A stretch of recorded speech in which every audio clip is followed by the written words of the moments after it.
Welcome to Crisis in Perception, where we examine the systems shaping our world one book at a time. Today, we are undertaking a deep dive into one of the most provocative, rigorous, and frankly necessary works of the late 20th century, Walter Rodney's 1973 masterpiece, How Europe Underdeveloped Africa. It's a book that really just hits you like a ton of bricks. Yeah. It's an intellectual seismic event because it completely flips the script on how we're taught to understand global inequality. It really does. When we look at, poverty or stagnation or political instability in parts of Africa today, the conventional narratives, the standard stories we all hear, they almost always point the finger inward. Right. If you're in a meeting or you're reading a news report or even just, talking about history, you hear these talking points all the time. All the time. The explanations tend to focus on things like, oh, they lack the necessary skills or infrastructure or... They suffer from inherent political instability, corruption, tribal conflict. Exactly. Or maybe their political institutions just weren't mature enough at the moment of independence. It's always an internal problem. And that approach right there, that's the crisis in perception. It puts the entire burden of explanation, and so the entire moral burden, squarely on local factors. It implies there was some kind of fundamental cultural or institutional deficiency that Africa just couldn't overcome on its own. It's a narrative of failure. And that is precisely the narrative that Walter Rodney set out to completely dismantle. So our mission today is to really unpack Rodney's breathtaking reframing. African underdevelopment isn't a failure of character or history or culture. It's a systematic historical process. A very long one. We're talking 5 centuries. From the 15th century, when European contact began, right up to the end of the colonial period in the 1960s. And the key word is active. This was an active process. We're going to be focusing squarely on the external systems, the structural forces that produce this outcome. Right. So we're talking about the systematic operation of European capitalism, colonialism, and the creation of what he calls structural dependence. The argument is that these forces didn't just stumble upon an already backward continent. Wow. They actively restricted, they distorted, and they drained a developing one. So our core question for this deep dive, and it's drawn directly from Rodney's analysis, is really twofold, and it's deeply relevant today. First, how was Africa fundamentally restricted from making maximum independent use of its own economic, technological, and political potential across those 5 centuries? And second, and maybe this is the more urgent question for today, why does such a huge portion of the wealth that's generated by African labor and resources still flow outside the continent? Let's unpack this. Before we dive into the mechanisms, we absolutely have to situate the author and the context of the book itself, because this isn't just an academic text. Not at all. It was an act of political engagement. We're talking about Walter Rodney. So who was this pivotal figure? Walter Rodney was, an intellectual powerhouse. He's often described as a towering figure in post-colonial thought. He was Guyanese, trained as a historian, and he held positions all over the Caribbean and Africa. But critically, he saw himself as more than that. He was an economist, a historian, and fundamentally a revolutionary anti-colonial thinker. So he was committed to linking theory with practice. Absolutely. He saw his scholarship not as some, abstract academic thing, but as a tool for struggle, for liberation, and for transformation. He got his PhD in London, but then he spent a lot of time teaching and living in Tanzania. Right. Specifically Dar es Salaam, which is where this book was published in 1973. Yes, and that location is key. Why is that? Well, Tanzania at that time, under Julius Nyerere, was a hub of radical anti-colonial thought. They were advocating for African socialism, for self-reliance. It was a hotbed of revolutionary ideas. So the book really reflects that spirit. It does. It wasn't written to impress, the tenure committees at Oxford or Harvard. Right. Rodney says it explicitly. His purpose was to try and reach Africans who wanted to explore the nature of their own exploitation, to give them the conceptual tools to understand the system. So he wasn't trying to satisfy the so-called standards set by their oppressors. Exactly, or their spokesman in the academic world.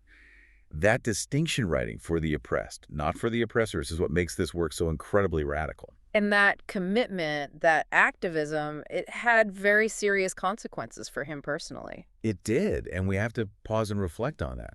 His intellectual rigor was completely inseparable from his political activism. Rodney wasn't just observing history, he was trying to shape it. And his commitment to grassroots organization and political mobilization ultimately led to his assassination in Guyana in 1980. Wow. That alone is just a powerful testament to how dangerous this kind of systemic critique was and still is to the established order.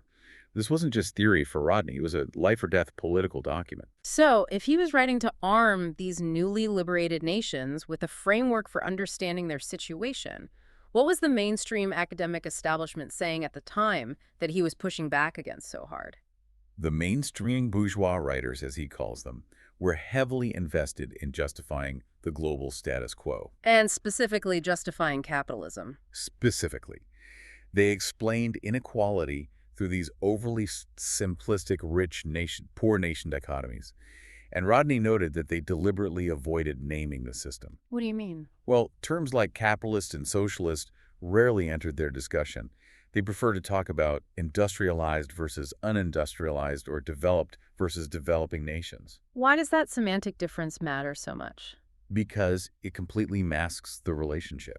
If Yeah. you say a nation is unindustrialized, it sounds like an accident or maybe a stage they just haven't reached yet. Uh-huh. But if you say they are exploited by the capitalist system, now you're talking about an active mechanism. You're Yep. talking about wealth transfer. So Rodney saw the mainstream vocabulary as a kind of intellectual fog. Exactly.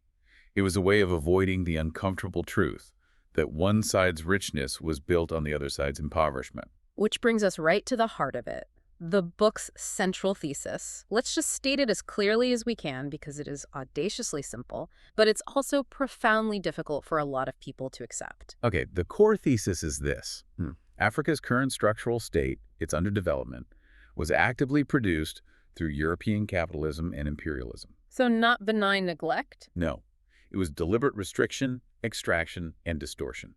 And here's the inseparable twin concept, the other side of the coin. Right. European development, the accumulation of capital, the industrialization they achieved, the technical skills they mastered, all of that was inseparable from and entirely dependent upon the active exploitation of Africa.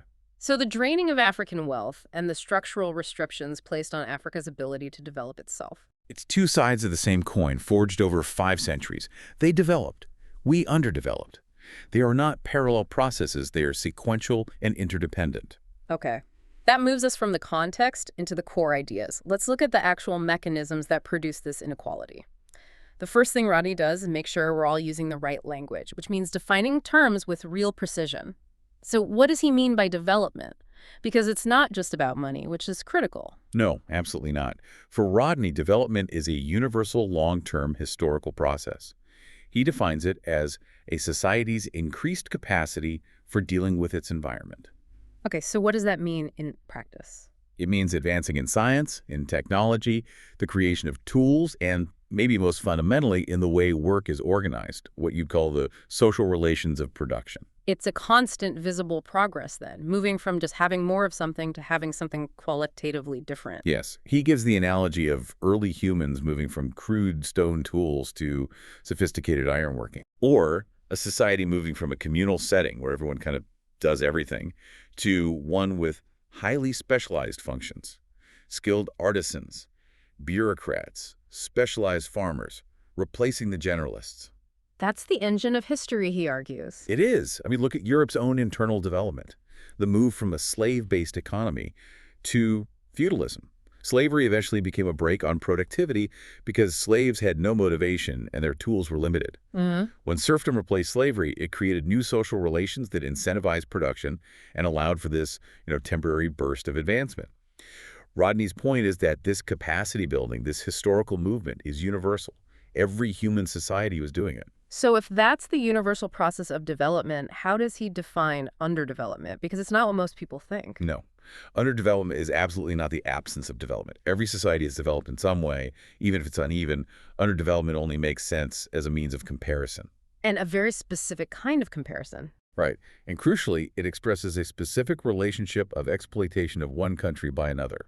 The underdevelopment we're talking about today, which is structural and long-lasting, is explicitly a product of capitalist, imperialist, and colonialist exploitation. That distinction is so important. It's not about being primitive or behind the curve. No. It's about being structurally disfigured by external intentional forces that restrict your own independent advancement. Precisely. And this leads directly to his core concept of structural dependence.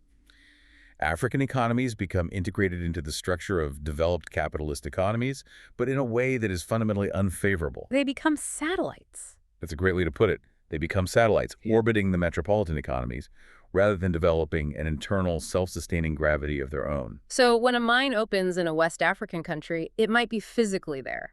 But structurally and financially, it's integrated vertically into London or New York. The big decisions, what to produce, how much to produce, where to sell it, and most importantly, where the profits go, are all made in the metropole, in the imperial center. And the resulting structure ensures the systematic export of economic surplus. And it deprives Africa the beneficial, self-propelling effects of its own resources and its own labor. This is the definition of structural dependence. A lasting, unfavorable integration into the global system. This brings us back to the pre-colonial era, before this integration took hold. Rodney spends a huge amount of the book tackling this myth that Africa was static, just a jumble of tribes waiting for Europe to arrive. Why did he dedicate so much space to that historical rebuttal? Because he had to. He had to establish internal capacity. He had to prove that Africa was on a moving train, that development was possible, and in fact it was happening. So that the later underdevelopment could be accurately labeled as an external act of restriction. Exactly. Before the 15th century, Africa was developing along universal historical lines. It showed clear historical movement, with many societies moving from communalism toward forms of feudalism or other highly complex stratified systems. So what are some of the examples of pre-colonial technological and political complexity that Rodney highlights to prove this trajectory? Well, on the technological front, he shows that African manufacturers had advanced a great deal, particularly in specialized production. We're talking about sophisticated cloth weaving, advanced pottery techniques, and this is a big one, high-quality ironworking. And iron tools supported everything. Everything, from agriculture to warfare. And then Rodney reminds us of the verdict of art historians on the famous If and Benin bronzes from the 14th and 15th centuries. These aren't crude artifacts. They're works of incredible technical sophistication. They place African artistic achievement firmly within a global timeline of development. And politically, we're not talking about small villages. We see complex, large-scale state formations that were responding to internal pressures, just like states in Asia or Europe. Absolutely. Think of the Western Sudan, the great trading states of Ghana, Mali, and Songhai. These were sophisticated political entities that existed for centuries. And while the gold trade flowed north across the Sahara, which stimulated wealth, The real engine of their society was still agriculture. Millet and rice farming, supported by their iron tools and livestock. Their socio-political complexity evolved to manage and protect those resources and trade routes. then you move southeast to the interlacustrine zone, the Great Lakes region, where we see these really unique forms of class and caste stratification emerging. States like Bunyoro, Buganda, and especially Rwanda show accelerated state formation driven by internal dynamics. In Rwanda, the interplay between the pastoralist Batutsi Bahima and the cultivator Bahuju Bairu led to a highly sophisticated system. And the key institution there was Obuhek. Yes, the control over cattle. Okay, so for the listener, what exactly does control over cattle signify in this context? Why did Rodney single that out? Because it's essentially a highly feudal system of social relations. In Rwanda, cattle were the primary form of mobile wealth and a means of production. Right. Ubuhake was a contract. A herdsman, often Batutsi, would grant cattle to a client, often Bahutu, and this created a permanent relationship of dependency and obligation. So it cemented class stratification. It did. The cattle owners had the power, and it created a complex, hierarchical political system centered on controlling economic resources. This shows internal political movement, not stagnation.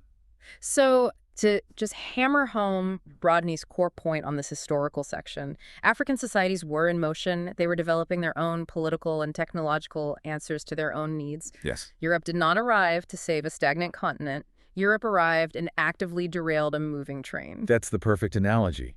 And this brings us to the first great mechanism of underdevelopment, the transatlantic slave trade, starting in the 15th century. The moment European ships gained naval superiority in the Atlantic, the entire dynamic just changed forever. Europe took the initiative, and this shift was fundamental, and it was aggressive. It was. European naval power allowed them to control all the major international trade routes, and they established themselves as the necessary global middlemen. And in doing so, they consciously broke existing African commercial links. Yes, and aggressively. For example, the trade connections between Benin and the Gold Coast, or the long-established trans-Saharan routes that connected West Africa to the Arab North. They severed all the horizontal links and created a new vertical one, A vertical one connecting Africa only to Europe. only to Europe. And Europe's primary demand then dictated Africa's new role in the global economy. And that role was devastating. Africa was allocated the specific, horrific role of supplier of human captives. This was driven by the intense labor needs of the new American plantation system: sugar, cotton, tobacco. And the drain on the population was massive. It was completely economically irrational from the perspective of African development. Rodney notes that while every other continent was seeing a natural population increase, Africa stagnated or even regressed over those centuries. It lost its most productive, its youngest, its most skilled people. But the economic damage went so far beyond just population loss, didn't it? This caused a fundamental distortion that set the continent back centuries. Oh, the technological arrest is arguably the most critical long-term effect of the slave trade. How so? Europe flooded African markets with three main things: cheap manufactured goods, alcohol, and weapons. And these imports did two things at the same time. First, they displaced local African industries. Yes. For example, a local African iron smelter or a cloth weaver simply could not compete with the cheaper, mass-produced textiles and ironware pouring in from Europe. So by cutting off African producers from their own local demand? The system caused what Rodney calls technological arrest, or even regression. The incentive to innovate just vanished. Why would you try to improve your smelting furnace if European iron is always cheaper? It's the classic economic trap. The imported product is made using techniques that are subsidized by exploitation, which makes the locally produced goods seem economically pointless. And so the local industry dies. And the skill base that you need for the next stage of development is lost. Exactly. People actively forgot the simple techniques their forefathers had used, like sophisticated iron smelting, because they had been structurally removed from the marketplace. The continent lost its chance to move from craft production to an early industrial scale because its market was preemptively flooded and strangled by European imports. And the reverse side of this is the massive subsidy that's provided to Europe. Let's spend some time on this, because this is where Rodney's analysis is just so powerful. Yeah. The direct connection between African suffering and European industrial ascendancy. The slave trade and the subsequent exploitation of raw materials and tropical produce were an absolutely massive source of initial capital accumulation in Europe. We're not talking about pocket change here. No, this was the foundational investment capital, the primary accumulation that launched the Industrial Revolution. And we're talking specific numbers and flows. The profits were injected directly into these burgeoning sectors. Precisely. The profits from the slave trade and the plantations were reinvested into shipping, insurance, joint stock companies, and banking. I mean, take the rise of the textile industry in Lancashire. The cotton that was grown by enslaved labor in the Americas, subsidized by African loss of lives, fed those mills. The capital accumulated by ports like Liverpool, Bristol, and Nantes, their entire prosperity, was directly linked to slave trading profits. So these profits didn't just enrich a few individuals, they financed the very innovations we credit for industrialization. They absolutely did. Think about the mechanical innovations. Who was buying shares in the early canal companies or the railroads or the banks that financed the invention of new machinery, like the flying shuttle or the power loom? He was often the merchant class. Whose wealth originated in the triangulation of the slave trade. Rodney insists that Europe's industrial takeoff was not some magical internal event. It was heavily subsidized by African extraction and the brutal efficiency of slave labor. The scale of this violence, the economic distortion, the technological arrest, all of it had to be justified ideologically, and this is where racism becomes institutionalized. Rodney argues that the prolonged enslavement and exploitation of millions of non-white peoples inevitably generated white racism. It was a necessary mechanism. How so? No people can enslave and dehumanize another for centuries without developing a deep-seated notion of their own moral and racial superiority to rationalize the barbarism. So racism wasn't just an unfortunate byproduct. No, it became the ideological justification for further domination and exploitation during the next phase, the colonial era. Which brings us to that second most visible form of systematic exploitation, colonialism, running from the late 19th century through the mid-20th. This intensified the extraction dramatically and finalized that structural dependence. Colonialism put the whole system on steroids. It moved from simply trading for captives and coastal goods to reorganizing entire African economies for hyper-efficient extraction of raw materials. Okay, let's look first at the large-scale industrial extraction. the mechanism of expatriation of surplus through mining. This is just clear wealth drainage. In places like Southern Africa and the Congo, super profits were generated from gold, diamonds, copper. In northern Rhodesia, which is modern Zambia, Rodney details that fully half of the wealth generated by the copper mines was systematically expatriated every year. It just didn't stay in the country. No, it flowed out to shareholders in Europe. And the numbers for a company like Union Minière de Haute-Katanga in the Belgian Congo, they're just staggering. They really illustrate how this system works. They are. Union Minière reported profits that sometimes exceeded 27 million pounds in a single year. Which at the time was an astronomical sum. An astronomical sum. And this immense wealth was generated by African labor, often forced under horrific conditions, yet the profits flowed directly back to shareholders in Brussels, London, and New York. And the system was designed to ensure minimal reinvestment in local development. Minimal. It created this vast disparity between the wealth being generated and the social conditions of the workers who generated it. Then there's the exploitation of the vast majority, the African peasant farmer who wasn't necessarily working in a corporate mine. Right. And here, European trading companies like the United Africa Company or UAC, CFAO, SESCIO, they established monopolies. And they profited by paying extremely low controlled prices for cash crops like cocoa, groundnuts, or palm oil. The African peasant had to grow these crops, sometimes by force, just to pay the new colonial hut taxes or head taxes imposed by the administration. And the system exploited the peasants' ability to sustain themselves through subsistence farming. This is the cynical efficiency of it. Because the peasant could still feed their family from their traditional subsistence plots, the colonial companies didn't have to worry about paying a genuine living wage for the cash crop labor. So they were getting tribute from a conquered people. Without having to absorb the full social reproduction costs of the labor force. Peasants worked long hours for these minimal dictated incomes, which, when you translate that into the low price of primary goods, it represents an extreme exploitation of African labor hours. And structurally, this completely dismantled Africa's traditional diversified agriculture, replacing it with the highly risky system of monoculture. Monoculture was a system engineered purely to meet specific European industrial demands. Senegal and Gambia, for instance, were reorganized to produce 85 to 90% groundnuts. The Gold Coast was heavily focused on cocoa. Right. And this meant that the economic survival of these entire territories was tied to the fluctuating global price of just one or two commodities. That sounds like engineered vulnerability. It absolutely is. It made these economies highly vulnerable to global price drops, to pests, to disease. If the price of cocoa collapsed, the entire Gold Coast economy crashed. And even worse. Since food crops had been replaced by cash crops, it created systemic risks of food shortages and even famines. They were growing these rich crops for Europe, but they were often unable to feed themselves. And finally, the infrastructure itself, the roads, the rails, was physically designed to perpetuate this structural dependence. This is the clearest physical manifestation of underdevelopment, what Rodney calls structural distortion. Okay, what does he mean by that? Colonial infrastructure was built exclusively to facilitate the flow of raw materials from the interior to the European metropole, or at least to the coastal ports.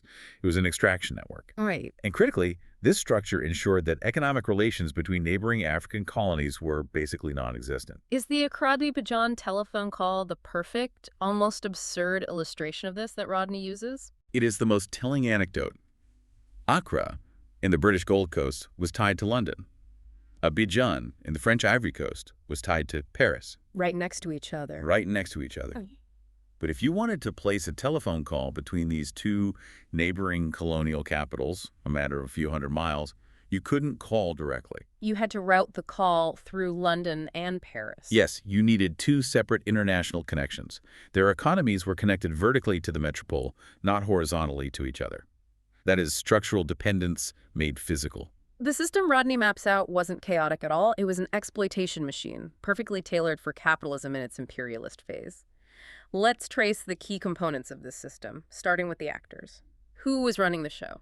You can identify the key groups controlling the strategy. First, at the very top, you have the metropolitan capitalists and financiers. So these are the shareholders. These are the shareholders of the massive mining giants, like De Beers or Union Minière, the powerful trading companies like Unilever's UAC, and the global bankers, like Barclays, Lloyds, Société Générale. They held the ownership, and dictated the strategy. But they couldn't operate without political and military power on the ground. And that's the second actor, the European states and colonial administrations. Their role was crucial. They provided political monopoly power, military force to crush resistance. Like the brutal suppression of the Maji resistance in Tanganyika. Exactly. And they set up the regulatory systems, they established tariffs, laws about land, and critically, the financial mechanisms like the currency boards, all designed to ensure the maximum protected advantage for their own national capitalists. And then on the African side, you had two groups that enabled the system to function at a local level. Well, the vast majority were the forced workers and peasants. Their cheap labor and their resources were the entire foundation of the system. But there was also a minority class. Yes, the comprador agents. These were African rulers or members of the educated elite or local traders who served as essential middlemen. They managed the lower levels of administration, they helped collect taxes, they organized the flow of goods. And in doing so, they often hardened internal class divisions, but they were always operating within the constraints set by Europe. Looking at the incentives, it's just a pure study in asymmetry. The whole system was geared toward the metropole. Absolutely. The incentives for the metropole were crystal clear. Capital accumulation, maximizing profit, securing reliable, cheap, strategic raw materials. Like the push by Firestone to acquire vast Liberian rubber plantations. Right, to get around high prices in Asia, and of course, expanding industrial employment back home. The colonial subject was just a means to achieve those ends. And for the African elite who collaborated, the incentive was simply survival or status or access to European goods. Pretty much. But none of this extraction could operate without the necessary window dressing. The narratives. That's where the narratives come in. The civilizing mission, modernization, progress, these were the essential ideological masks used to hide the raw economic nature of colonialism. And Rodney just exposes this hypocrisy perfectly. He does. He points to the Portuguese, who boasted of having a 500-year civilizing mission. Yet when Guinea-Bissau finally achieved independence in the 1970s, it was left with practically no functional infrastructure, a 98% illiteracy rate, and only a handful of African doctors. So the narrative was completely divorced from the reality. Utterly. And underpinning all of that was the foundational narrative of African cultural or racial deficiency. This narrative justified everything. Everything. It justified low wages, minimal social services. Rodney pointedly contrasts the meager 7 shillings and 4 pence spent per person in Ghana in the 1930s versus the 6 pounds and 15 shillings spent per person in the UK. And it justified the denial of political power. It did. Racism, which was already established during the slave trade, became institutionalized and codified in policy to maintain control and extraction without any moral scrutiny. So let's trace the crucial economic feedback loop, how this system became so perfectly self-perpetuating, ensuring that once it started, it was almost impossible for Africa to catch up. It's a machine that runs on itself. The process begins with extraction. African manual labor and raw resources, gold, cocoa, palm oil flow out of the continent, either as profits or through low commodity prices. Okay. This surplus capital and raw material then fuels European growth. It fuels their industrialization, their technological advance, their organizational sophistication. So the economic benefit just compounds in Europe. What happens in Africa? That European sophistication immediately creates the third stage, African dependency. African economies are strictly restricted to producing raw commodities, and they become entirely reliant on imports from Europe. And this is crucial because it ensures technological stagnation in Africa. There are no beneficial backward and forward linkages. Right. Let's explain that linkage concept for the listener. What is a backward or forward linkage? So when an industry grows, it usually stimulates other industries. A backward linkage is when growth in one sector stimulates demand for inputs from another. For instance, if you build a car factory. Right, the final product. You stimulate demand for steel, glass, rubber, specialized tools, the inputs. A forward linkage is when a product from one sector becomes an input for another.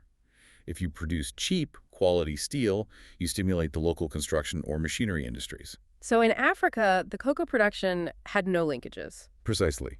If Ghana produced cocoa, the forward linkage making chocolate happened in Switzerland. The backward linkage making the machinery to process the cocoa happened in Germany or Britain. So all the wealth generated by the multiplier effect of innovation and industrial growth happened in Europe. Yes, leaving African economies hollowed out, perpetually dependent on buying back the finished goods that were derived from their own resources. And that dependency necessitates the final stage of the loop, continued extraction. Because Africa lacks the productive capacity to create for its own needs, It must continue to rely on metropolitan finance banks, shipping, loans, and manufactured goods. This just deepens the structural relationship of exploitation.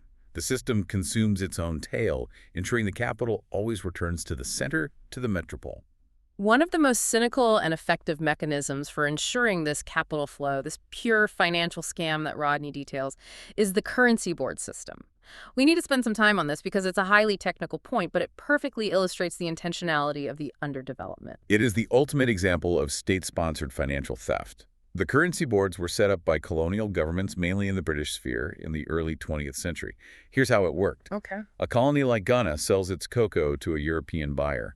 That cocoa generates export earnings, usually in British pounds sterling. So Ghana earns sterling. Where does that money go? The currency board required those export earnings, the actual hard foreign currency, to be physically held as sterling reserves in Britain, usually in London banks or the British Treasury.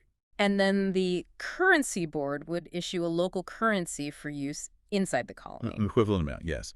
Let's say West African pounds. Okay, wait. Let's try to make this relatable. Imagine you have a successful lemonade stand. You earn $100. The colonial government forces you to deposit that $100 into a rival's bank account in another country. And that bank then gives you $100 worth of special lemonade vouchers that you can only use in your local town. Is that roughly the dynamic? That is an excellent analogy. That? You gave away the hard convertible currency, which is the engine of global trade, and you got back an IOU in a local currency, which was backed by your own money sitting in London. But here's the scam's brilliance, as you put it. The sterling reserves held in London weren't just sitting idle.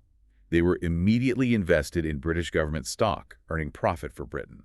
So African labor generated valuable hard currency, which was then sent to London, where it basically functioned as a capital loan to the British Treasury, essentially funding Britain's own economic stability and post-war recovery. And the colony got minimal interest, if any at all. It was a gift, a continuous forced capital inflow from the colonies to the metropole. Rodney cites these staggering figures.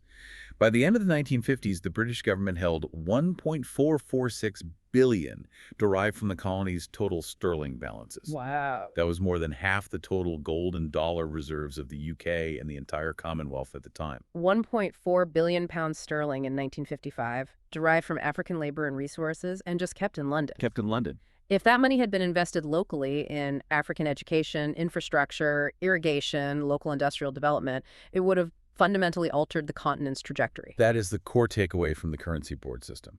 It perfectly illustrates how Africa was systematically funding its own exploitation and the development of the imperial center through legal, non-violent, yet profoundly destructive financial mechanisms. Okay, so now we move to the modern era. The colonial administrations largely left in the 1960s, but Rodney argues that the system of underdevelopment, the one designed and perfected over 5 centuries, it didn't disappear. Why does he call political freedom flag independence? Because of the issue of structural continuity. The political event of independence did not fundamentally alter the economic machinery that was established during the colonial era. The systems of trade, finance, and specialized raw material production, they remain largely intact. The railways still flow from the gold mine to the port. The banks are often the same ones, Barclays DCO, just rebranded, and the major trading houses still control the primary commodities. So the structures themselves, the roads, the laws, the educational system, they were all engineered for extraction, and the newly independent states simply inherited that extraction infrastructure. They inherited a machine designed to drain them, and this keeps the system locked into the pattern of global trade inequality. The issue of low commodity prices versus high manufactured goods prices that Rodney analyzed still holds true. Let's revisit the cotton example. How does trade inequality work in the post-colonial world? The price of an African raw material, cotton, coffee, mineral ore, is kept low.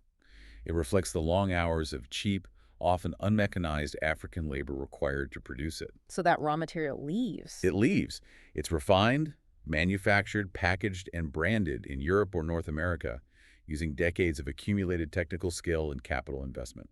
And then it's re-imported into Africa as an expensive shirt or a complex machine or processed food. So the African continent is effectively paying for European manufactured goods using long hours of its own cheap labor, while simultaneously paying a premium for the technological skills that were developed using African-derived capital in the first place. This analysis radically changes how we should view development policy and, crucially, debt. When we talk about foreign capital or aid coming into Africa today, Rodney really challenges what that capital fundamentally represents. He argues that the colonies were actually generators of capital, not recipients. And this is a critical distinction for understanding debt. Rodney posits that what was recorded as enormous profits expatriated from Africa in one year often came back the next year labeled as capital investment or a loan to the newly independent state.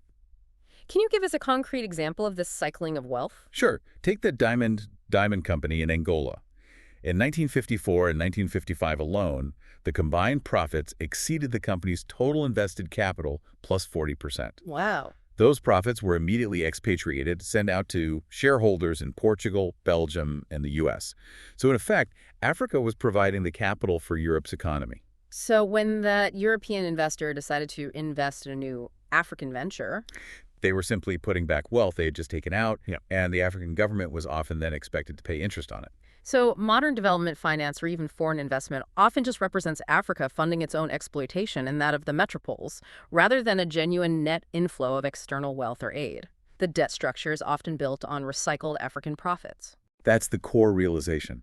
The colonial system established a mechanism of surplus extraction that was so efficient and so legal that it continues post-independence, just under the guise of global finance and debt servicing. And this structural dependence ensures that any poverty or instability that arises in these newly independent nations is almost always framed as an internal failure. Yes, the enduring narratives of the colonial system continue to frame African poverty and instability as internal deficiencies.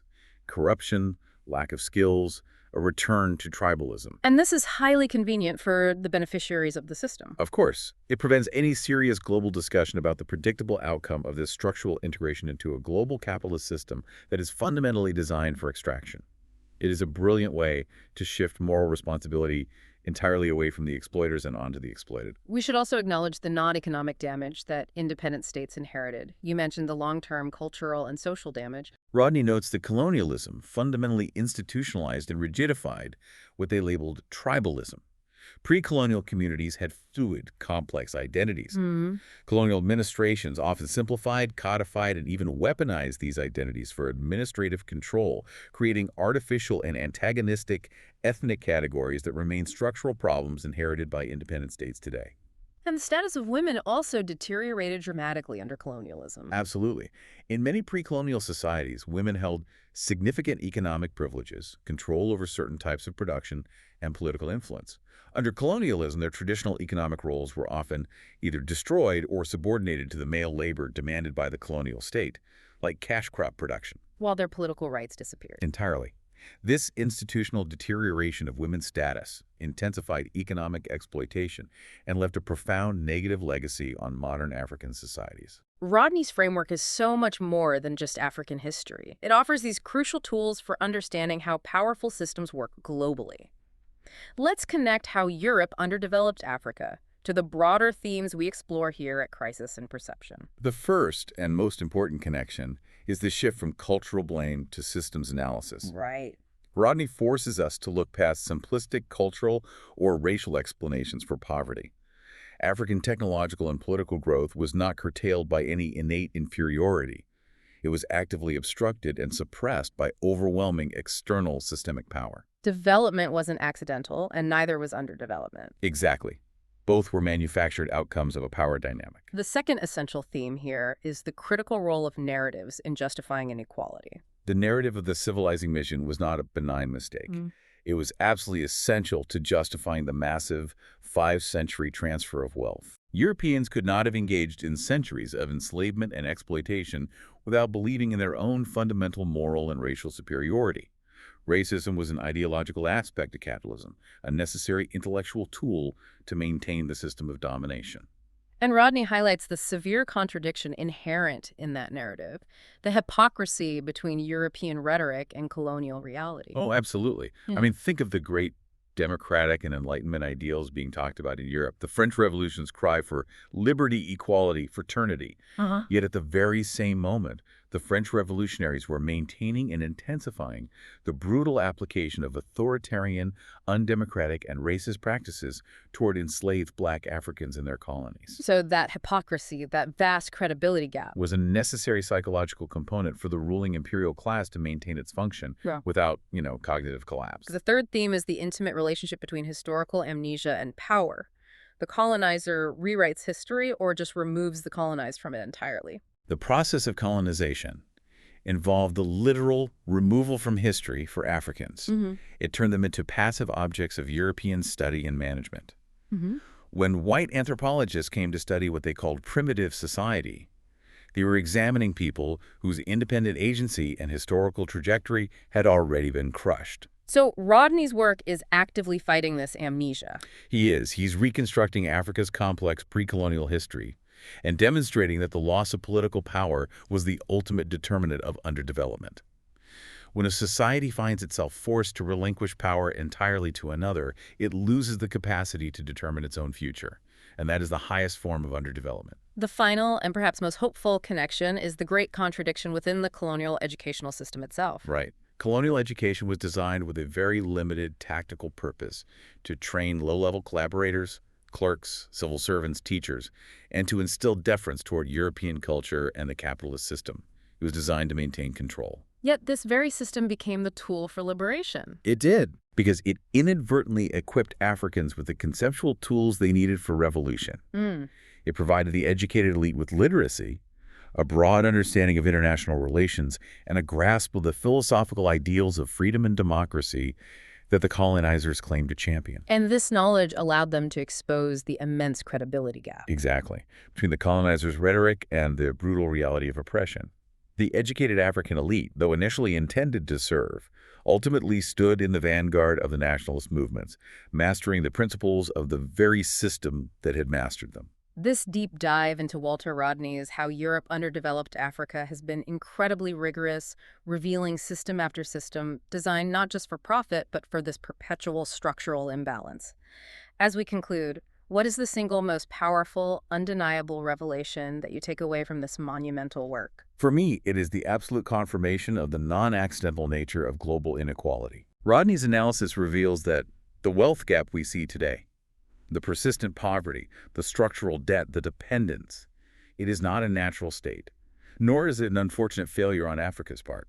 It is the deliberate, historical, and systemic consequence of European capitalism. Using Africa's resources, labor, and land for its own ascent, European prosperity required active African underdevelopment. And while the political event of independence, the achievement of sovereignty, was a positive development won by conscious African action against those colonial structures, Rodney suggests that true development remains a continuous struggle because the inherited structures are still there. Absolutely. Real self-sustaining development requires what Rodney, even writing back in 1973, called a radical break with the international capitalist system. What does that mean in practice? It means seizing the initiative, claiming full responsibility for their own destiny, and designing productive systems that generate wealth and skills locally.